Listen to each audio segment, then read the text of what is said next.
Yes. Mark Twain said that history is often unbelievable. And we know that, right? All kinds of things happen. You think, holy smoke, that is unbelievable, right? But it's historical. It's an actual fact. Historical fiction, on the other hand, has to be believable. So you have to strive for verisimilitude. The feeling that when you read this, it rings true, that it sounds right.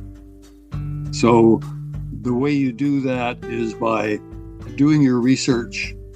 And if you find that in the year 1870, which you're writing about, there was a certain kind of hand soap that was available. And if you, for some reason, you have a scene where a character is washing his or her hands, you can throw in just that little nugget of information, and the reader will think, holy cow, this guy really knows what he's talking about. Yeah, this really reads like it's the truth. Okay, everyone, welcome back to Living the Next Chapter. I have a Canadian author, which has a special place in my heart because I also am Canadian, and we need more Canadian authors on the podcast. If you're listening and you're a Canadian author, I need to talk to you. Bob is here with me today. We're talking about his books. He has multiple books, and I love history. I love all things about what Bob's writing about, and that makes me excited to have him on the show. Excited to jump in and learn more about his writing journey and his books. Bob, welcome to Living the Next Chapter. Glad to have you here. Well, thanks very much, Dave. Maybe here's a little bit of housekeeping here. My last name is Mackay, but it's spelled Mackay. So if I refer to Mackay, a lot of people would think it was Mackay. Yeah, I saw that when I looked at your name online. I'm thinking that would be, my natural thought would be Mackay. I have Scottish background, and Max and all that stuff kind of come into a play for my family. So there we are. There you go. That's amazing. So tell everybody where you are in this big world of ours, Bob. I'm out in Surrey, BC, south of the Fraser River, Vancouver and New Westminster being on the north side. And down here, we're very close to the American border. If I look across the bay, I can see the Peace Arch that marks the border crossing at Blaine, Washington. Have you lived there your entire life, Bob?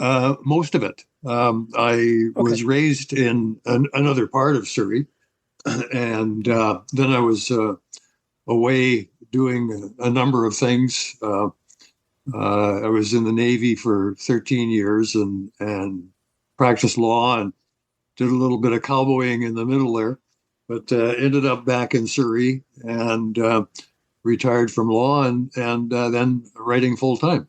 Amazing. So where did your travels take you when you were serving in the Navy? When I served in the surface fleet, which was for a while, I served on both coasts. So as far west as Japan and Hawaii, Alaska, California. I've been through the Panama Canal several times. Served on the East Coast out of Halifax, and eventually did some training in the UK. And while over there, I ended up in the Mediterranean and North Sea and into that area. And then you went a little deeper, and you served at another depth altogether.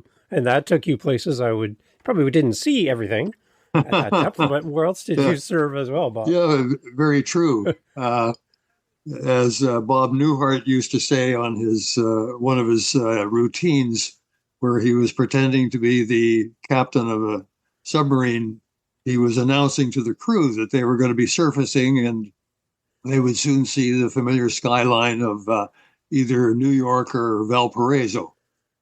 Not sure which. Yeah, not much to see out the windows, I guess. But you served as well in the submarine. That's amazing.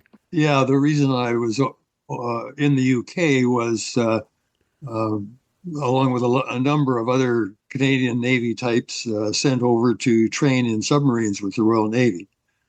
Spent a few months training, and then after that, I served in a British submarine for about a year and a half. Wow. Then switched back to a Canadian submarine, and eventually brought her back to Halifax. And while with the British submarine, that was when I was into the Mediterranean and the northern fringes of Africa, the Baltic, and so on. Wow. What an amazing journey. And when you were growing up, Bob, did you have any foresight to serving in that way? Was that kind of in your plans as a kid growing up? I never saw myself in submarines. No. I did see myself in the Navy. The reason being, I had an older brother who had a very distinguished career in the Second World War and had served in the RCN. Nice. And so that was my reason for joining the Navy straight out of high school, and eventually got a commission and carried on from there. And the submarine thing was almost by accident, strangely enough. And what the nice thing about all this conversation about your service, and again, thank you for serving. It's amazing to hear these stories, and I have a special place in my podcast for these types of conversations. So thank you for what you've done and what you've done as far as serving our country. But there's just something special about someone that does this. And it's interesting because what you've done and what you know has kind of found its way into your journey as an author and given you the things to write about that have kind of guided your path as an author. Tell us a little bit more about your love for the history of military history and everything that's kind of gone in your past. You have some very colorful people in your past that have served. And I kind of feel like that's like you're paying homage to those people who have served us in the past and keeping their stories alive. Tell us a little bit about the background of your family as well. Yes, I really do feel that one of the things I want to accomplish is to remind Canadians about where we've come from as a country, and why in some circles we still have a fair bit of influence as a country, and a lot of it is due to the previous work that was done by our armed forces. My interest in this was piqued early because one time my dad, when I was just a little guy, I had wandered into his bedroom, and he was changing his trousers, and his legs were all knotted and scarred. And I knew vaguely, I had a vague idea that he had been wounded in the First World War. So I, asked him about it, and I said, among other things, I said, how many times were you shot? And he said, 3 or 4. And it was much later that I found out that, historically speaking, he had 54 bullet holes in one leg, and in the other leg, they all ran together. But, it was typical that he said to me 3 or 4, which reminds me that as a writer of historical fiction, you can't always be literal. In fact, you basically can't be literal. Back to my dad for a minute. Well after I had finished my naval career, such as it was, and after my dad died, I realized that if I didn't tell his story, nobody would. So I decided not to tell it as just a biography or a little historical book. I decided to write it as a novel in the hopes that it would get more readers and help Canadians see where we've come from. So I wrote my first book, soldier of the horse. My dad was in Lord Strathcona's horse, a cavalry regiment, which is still going strong, except they're in tanks now. And the cover of the book is a painting of that was done in the First World War by a painter specifically hired to paint the Canadian cavalry in action. A fellow named Sir Alfred Munnings, who was hired by Lord Beaverbrook to paint the Canadian cavalry in action. So the cover is called A Canadian Trooper and His Horse. And we were good enough, we were able to get permission to use that painting as a cover for the book. Nice. There was a very interesting moment when I was writing my dad's story. As I say, I told it as a novel, not as a biography. And at one point, I felt as if my dad was behind my shoulder and shaking his head because I had something wrong. I suspect it was something a little more personal to him than I had realized or something. And I decided that I really had to not be under the gun from him any more than I had to. So I changed his name in the book. And that got me free of him standing over my shoulder, shaking his head. So I called him Tom Mackay. Mackay was his mother's maiden name instead of Tom Mackay, which, of course, he really was. That's so interesting. I've actually had authors talk about having a conversation with their characters as they're writing and having their characters kind of lead them as they wrote, where an author will get to a point in their journey and they get stuck and they're not sure where the character's leading them. And it almost feels like the character jumps out of the pages and says, let's go this way, and takes the author in a brand new way they weren't anticipating. And the book turns into something special because it seems like the character had some kind of input onto how the story would unfold.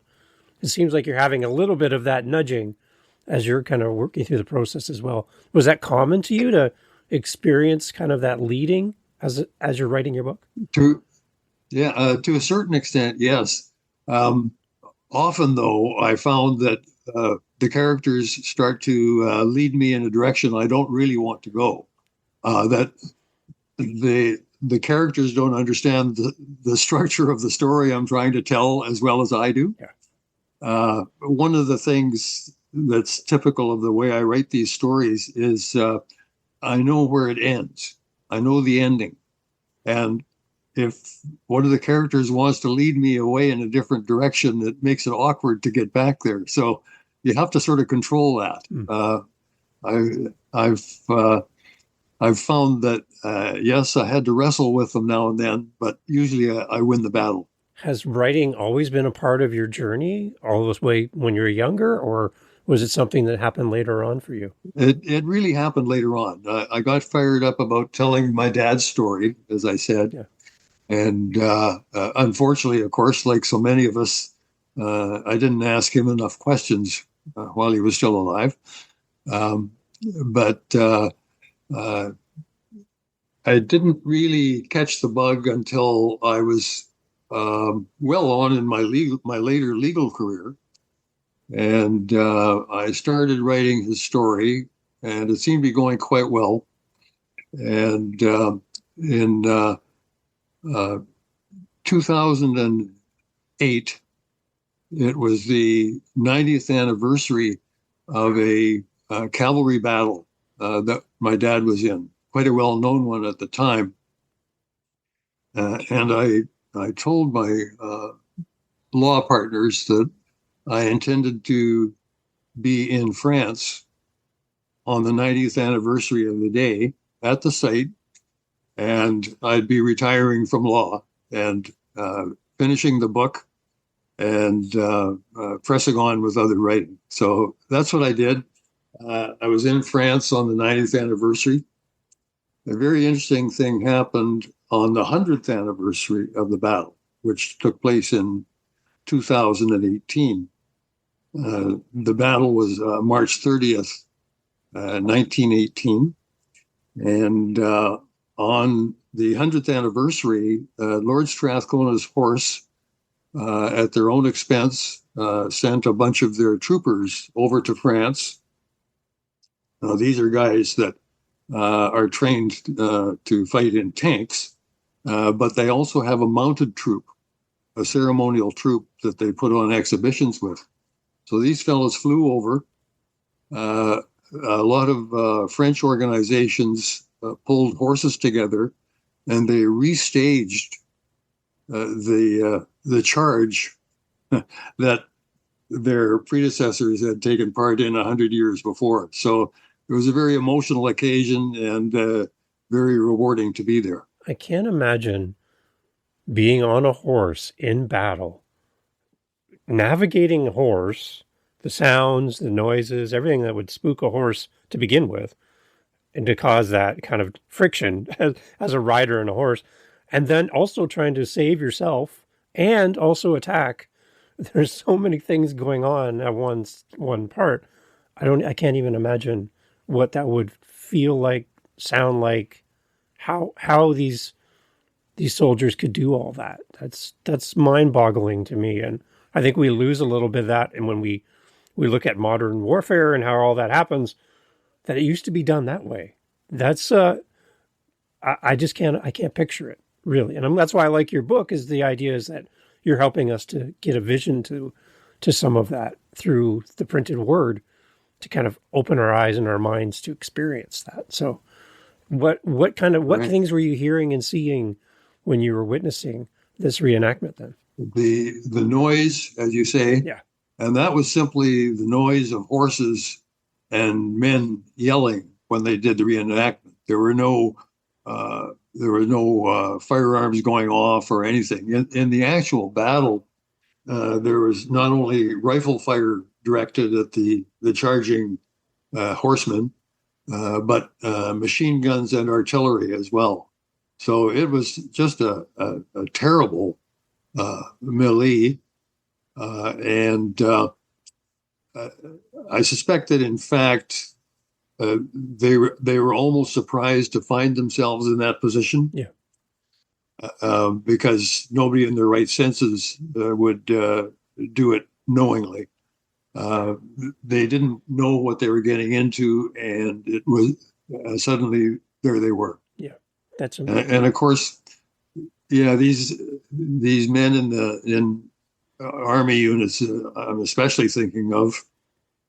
They're always thinking of the men and women that are fighting at their side, and they follow through because of their commitment to the unit. Yeah. And when I look back too, the other thing, Bob, when I look back in military history, I see young kids pretending to be older just so they can serve, signing up, and somehow getting past the scrutiny of age. And they're not supposed to be there. They're too young, but they still got themselves there, served their country at a very young age. And I look at our generation today, and I don't see that same level of commitment being asked of anyone to serve in a very life-changing way like that. And I don't think people understand the mentality and mentally how you can sign up to do something so traumatic and not understand what was going to happen when you land on the shores of another country and be asked to engage the way they were. That's, again, from the military history side of me, I just love hearing stories like that. My wife's father grew up in Holland, and he told us stories as a 12-year-old in Holland during World War II, where Canadian soldiers, and specifically Canadian soldiers, coming across the farmyard of his home in Holland, pushing back the enemy, and seeing Canadian flags on the soldiers, on their equipment. And that was the moment as a 12-year-old that he said, I'm going to Canada because of what Canada did for my family. I want to go to Canada. And he would start breaking down, the horrors that he saw even as a citizen in Holland during the war. Again, there's stories there that haven't been told that I just would love for people to hear that and recognize the sacrifice that people have done. And that's going back to your books. That's what I love, even from historical fiction, is the fact that you can capture stories and share them in a way that people are reminded of these great sacrifices. So I'm a big fan of what you're doing. Wow, this is what I'm trying to say with a very long statement. But yeah, that it Nice to means know. something. It Thanks. means something. Right. How important is it for you, Bob, for people to hear these stories and to connect with the history that many of us have over time have kind of become numb to? How important is it for you to keep these things alive? You mentioned that already. Yes, I feel very strongly about that, and I think Canadians just sort of generally now, as you say, uh, can't imagine doing these sorts of things. Joining the army and going to France and landing on the shores of Normandy and fighting their way ashore and eventually fighting their way all the way into Germany and Holland and so on. Um, the I think the commitment to do that sort of thing has to be encouraged by society if you want that to happen.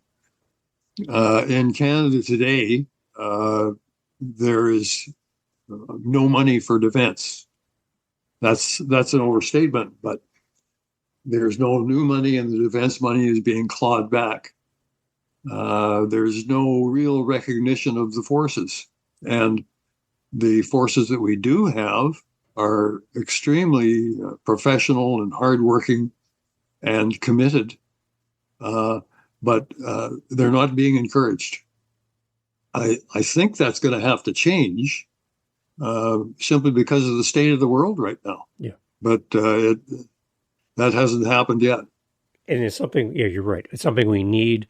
And we see all these cuts and everything happening around us. And I just can't imagine what it's like to serve today and be serving on a very basic budget to keep all these things going for our sake, protecting us, and for our role in the world. I think Canada has a very special place in the world, and people look to Canada as to be that support and strength that's needed in and around battle. Canada's always been there and served without a lot of fanfare and a lot of flag waving. Just we're there, we do our thing, and that's what Canada does. So I think we definitely need more of that support for our troops, even by sharing their story, but as well how we can increase our role in the world by just being there and how we show up in the world. I think that's really important for Canadians.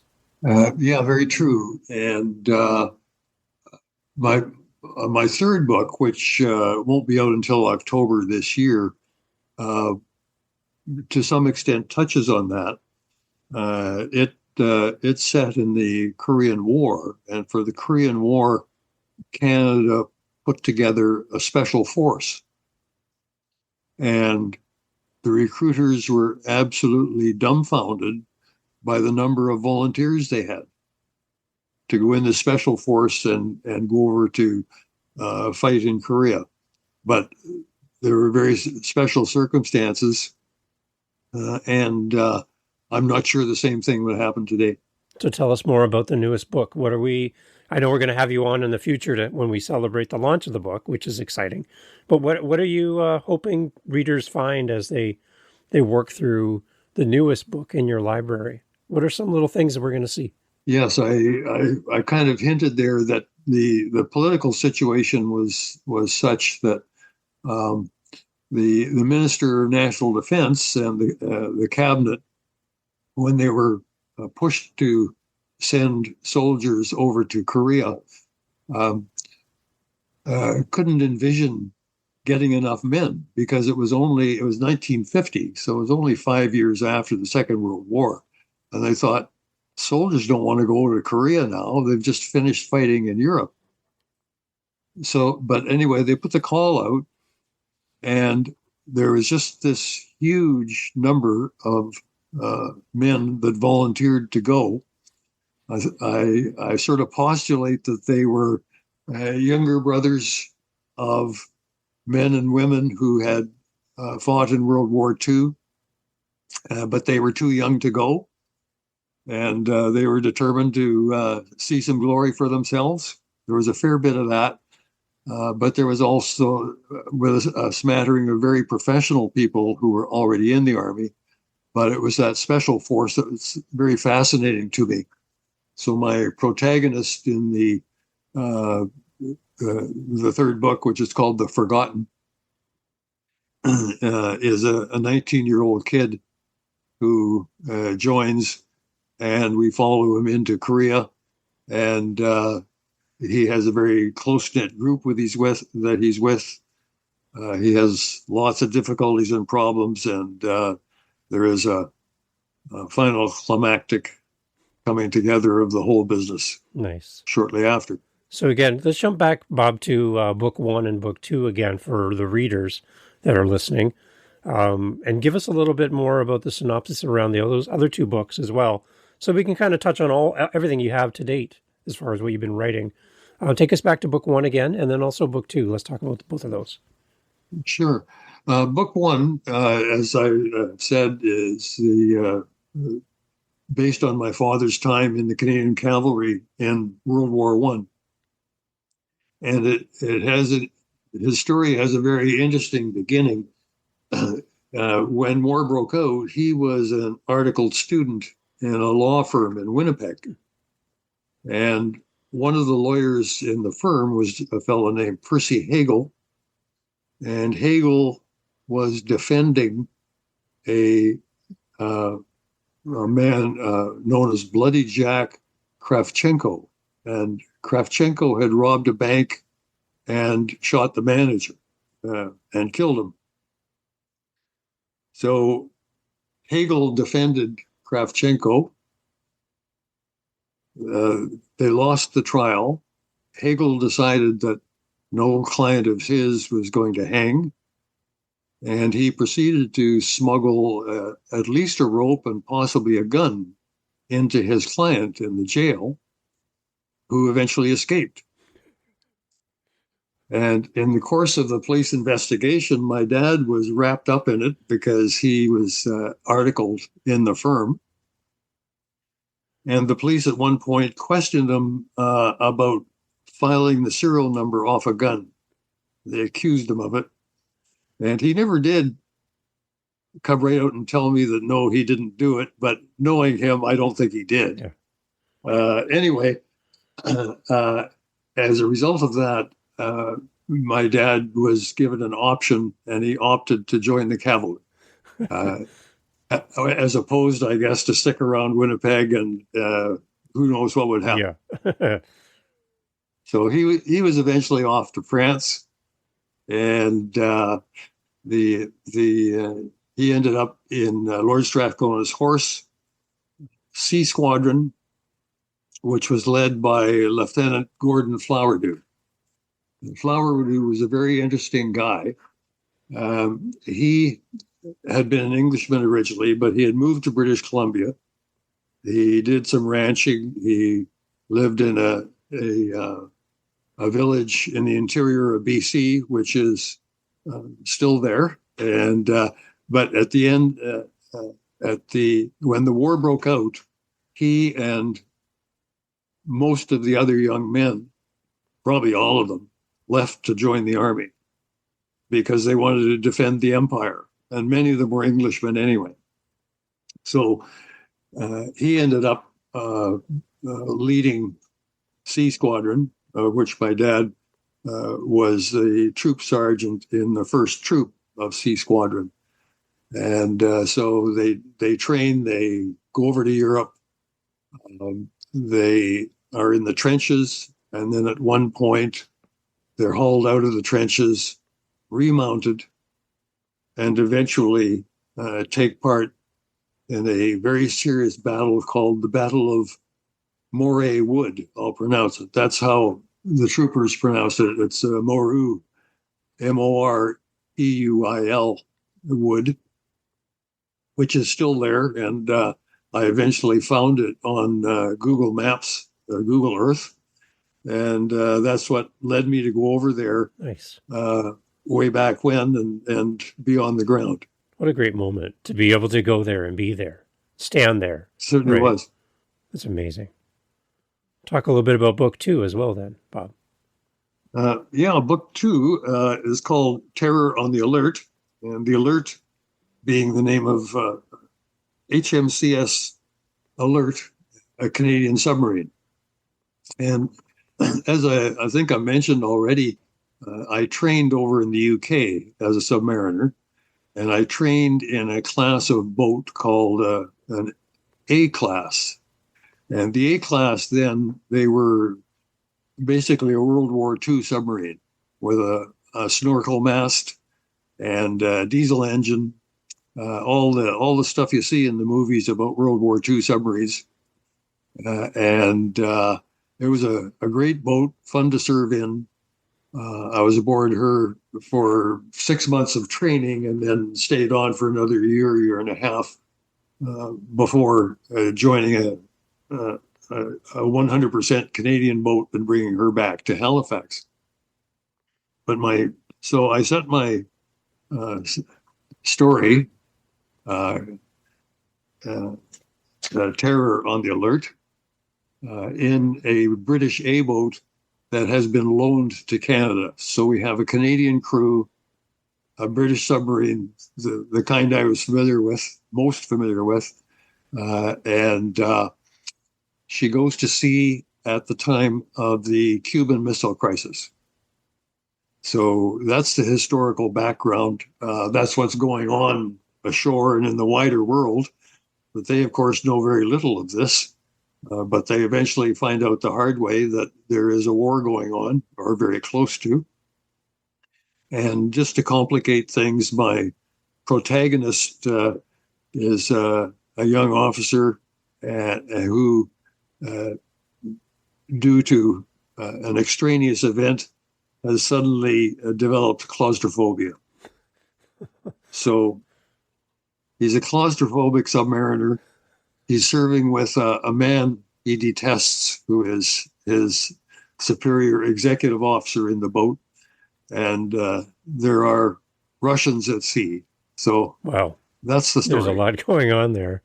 Okay. So some insight then from your perspective, Bob, for those who don't understand what it's like to be in a submarine for an extended length of time. How do you deal with being in such a confined space for so long? Do you get like substantial training in advance on how to deal with that? Or is it just they put you in the environment and you have to adjust? Like, I don't know how I would do in a situation like that. So, yeah, well, there are tests for specifically claustrophobia. You certainly would want to not be claustrophobic if you're in a submarine. Yeah.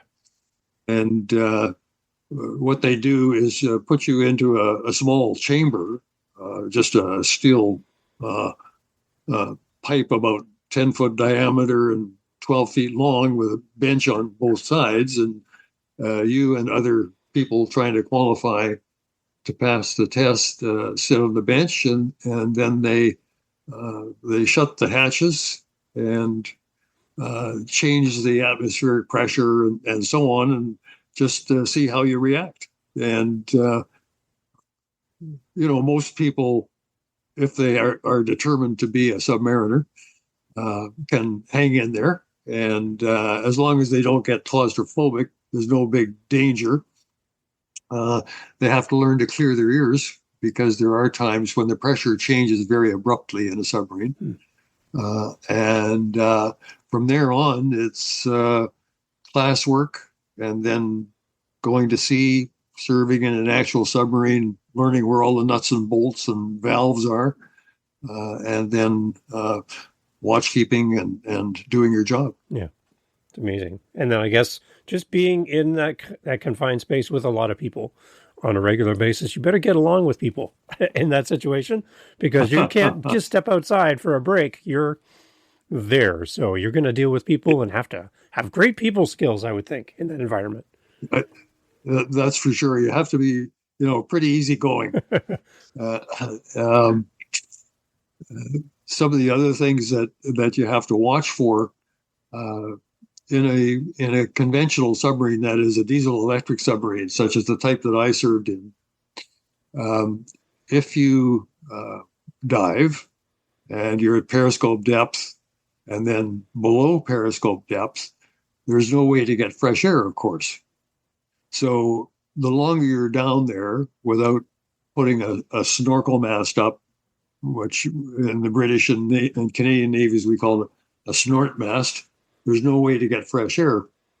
So eventually you start to use up the oxygen. And we all smoked in those days, duty-free cigarettes, of course, pretty much had to smoke. Yeah. But you would find that your cigarette would go out if you stopped puffing on it because there's not enough oxygen anymore. Wow. If you strike a match, the match flares and then goes out.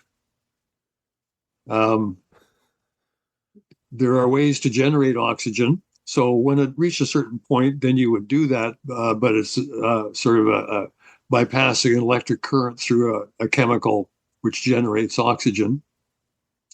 And then you have carbon dioxide scrubbers to scrub the carbon dioxide out of the air. So you can control it, but it gets pretty rancid for all kinds of reasons. One of the reasons it gets pretty rancid is that you have to get rid of sewage in a submarine. Yeah. And let's say if you're down for a few days, the sewage tanks are not open to the ocean, of course. They're just a tank inside the submarine. So they gradually fill, and they fill with wash water and water from the galley and from the heads. And eventually they're getting full enough that a stoker comes along to the captain and says, permission to blow, slop, drain, and sewage.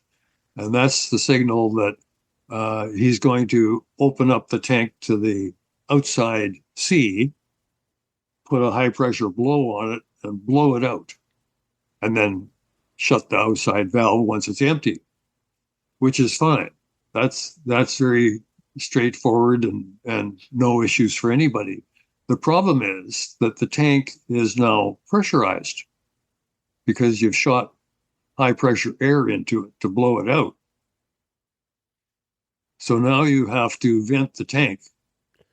Right. And that's where you get a very nasty atmosphere in the whole submarine. And thankfully, our podcast is not smell-o-vision, so you won't be experiencing that while we discuss. But I can only imagine that would be a very interesting moment, yes. There's that, and you end up smelling of diesel fumes as well, because there's always sort of residual diesel from when the diesels were running on the surface. Right. Bob, again, like I can listen to you all day to just talk about your background and things that you've lived through and seen and experienced. But from your point of view, Bob, for an author that's listening, thinking about writing historical fiction, do you have any words of wisdom for someone specifically writing the way that you write and the style that you do? Any suggestions for them on how to craft a great historical novel? Yes. Mark Twain said that history is often unbelievable. Okay. Yeah. And we know that, right? All kinds of things happen. You think, holy smoke, that is unbelievable, right? But it's historical. It's an actual fact. Historical fiction, on the other hand, has to be believable. So you have to strive for verisimilitude. The feeling that when you read this, it rings true, that it sounds right. So the way you do that is by doing your research. And if you find that in the year 1870, which you're writing about, there was a certain kind of hand soap that was available. And if you, for some reason, you have a scene where a character is washing his or her hands, you can throw in just that little nugget of information, and the reader will think, holy cow, this guy really knows what he's talking about. Yeah.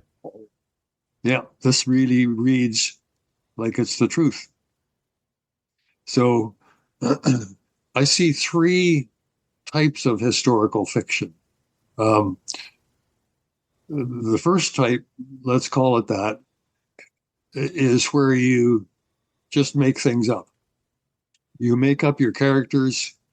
You have a general, and you have a soldier, and you have a maiden waiting at home, or another woman who comes on the scene.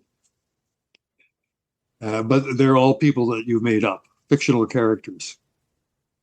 A second level that I think about with writing historical fiction is where you have historical figures in there.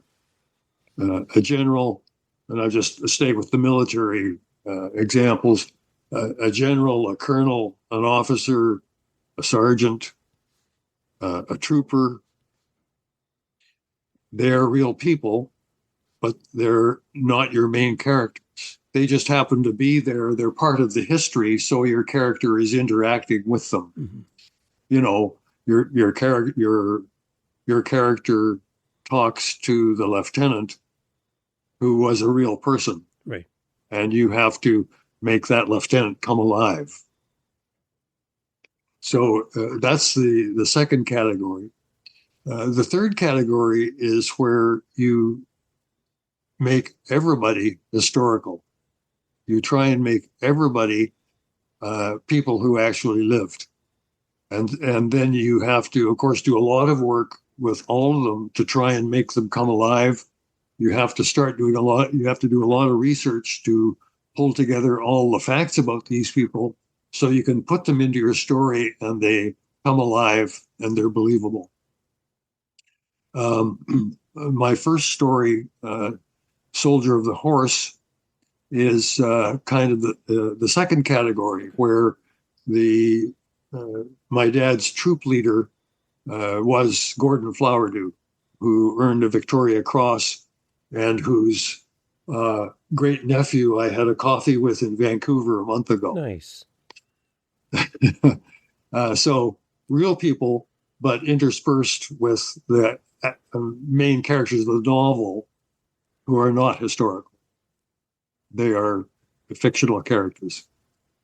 My second book, Terror on the Alert, I basically made them all up. There is a squadron commander for a squadron of submarines in the UK, but I didn't use an actual one. I made up a fictional character, and so on with the captain and everybody else on board. So that was kind of the wilder type, if you like, yeah. Because you're not pinned down by specific characters. Right. My third one, The Forgotten, is back to the same category as Soldier of the Horse, where I have real historical figures in it doing what they did, and to the extent that I can, I have them talk as realistically as possible and act as realistically as possible. But there are many others who are fictional characters, including the protagonist. I can't imagine the amount of research for all three levels that you still need to do, and at varying degrees and depths. There, I see I did the submarine thing. At various depths of research. Very good, right? Different research you have to do for each of these three levels. But it's again, I love history, and I love people who write about history in all these different forms, because it's just there's a nod back to a life that was lived, a story that was lived, and a person, right? And that's what I fall in love with when I read, is a great author like you, Bob, that can bring these elements together into a book and take us on a journey. And I'm really excited for book 3, when that comes out, to get my hands on that one as well. Yeah, I am too. Let me just fit in one more word about writing historical fiction, and that's the subject of research. And I'm a great believer, or at least I try to force myself not to go down rabbit holes, find yourself getting so fascinated by the research that you can't bring yourself to write anything. Mm-hmm.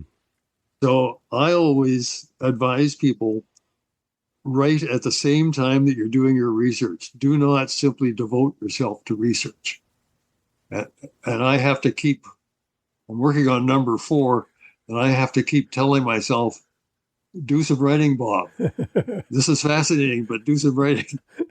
Exactly. You're just going to get caught in the research and then never surface. There we go again. Never surface to write your novel. So Hey, there you go.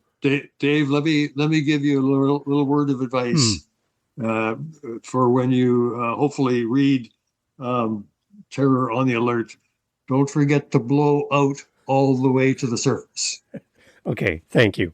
Yes, I love it. And I can't wait for these books to surface in my mailbox, Bob. I'm really excited for these to arrive. See, we keep doing this. We keep doing it, and I love it. There's no stopping you, is there? No, we're on that. We're on that right now, and I love it. Bob, so as far as, I know there's going to be people that want to reach out to you. They want to be in contact with you and how they can communicate with you after this conversation. So where would we like to send everyone to be part of your world and to know more about you as an author? Well, just generally, the main way to get hold of me is on my website, which is www.robertwmackay, MACKAY.ca. Perfect. For anybody who would like to come direct, I just love to get emails from people about writing. bob.mackay@hotmail.com. Perfect. And I will say as well, just let me give a little plug here. You'll see this if you go to my website. I do a newsletter for every second week. I put out an item about the Canadian military history. So if anybody's interested in that, they can find it on my website, and it'd be a thrill to have people sign up. Excellent. Bob, it's so great to have you on the podcast. And again, thank you for your service. A, that's really important. And B, thank you for keeping servicemen and women alive through your writing and connecting us with people who have given the ultimate sacrifice by serving their country. Some of them never did come home, and some of them did. And those scars, those battle marks that in a very Canadian way, like your father would downplay what really happened to him in front of you as a young child. A very Canadian response to our service and helping others is to kind of say, well, it's not really about us. It's about what we did together as men and women serving our country to help others. And it sounds like your father was a great example of that, which really played into your life and your path. And it's exciting to see you carry that forward in your writing for us as readers and as fellow authors. Thank you for doing what you do. You're very welcome, Dave. I didn't serve nearly as much or as hard, of course, as many others, and I couldn't put it better to summarize what I write about than you just did. So thank you very much. Thanks, Bob. All the information, everyone, is in the show notes. You can reach out to Bob. He's a great and fascinating person to talk to. If you host a podcast and you're looking for a great guest, get Bob on your show. And if you're looking for anyone around military history and serving our great country of Canada, definitely reach out to Bob and have a conversation, have a coffee with him virtually or in person, and meet a great Canadian author. Thank you, Bob, so much for doing this. I appreciate you so much. Fantastic, Dave.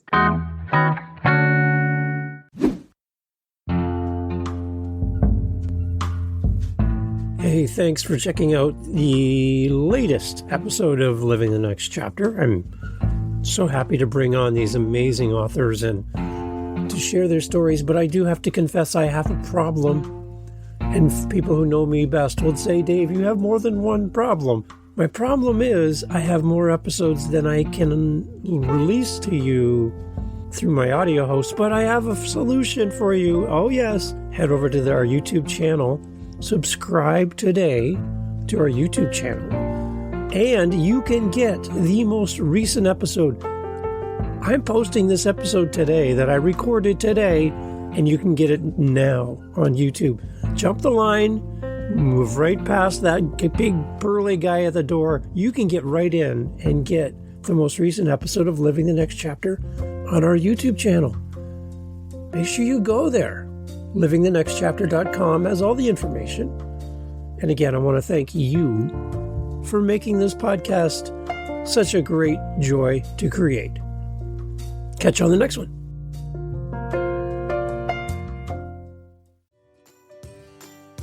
Hey there, fellow parent. If you're anything like me, balancing screen time for our kids is a constant struggle. That's why I want to share a little secret with you, KidsPod. It's this amazing app I found that's packed with podcasts just for kids. Imagine stories, learning, and fun, all without the screen. It's been a game changer in our house, keeping my kids engaged and their imaginations running wild. And guess what? It's completely free. So download KidsPod today. Trust me, it's a decision you won't regret.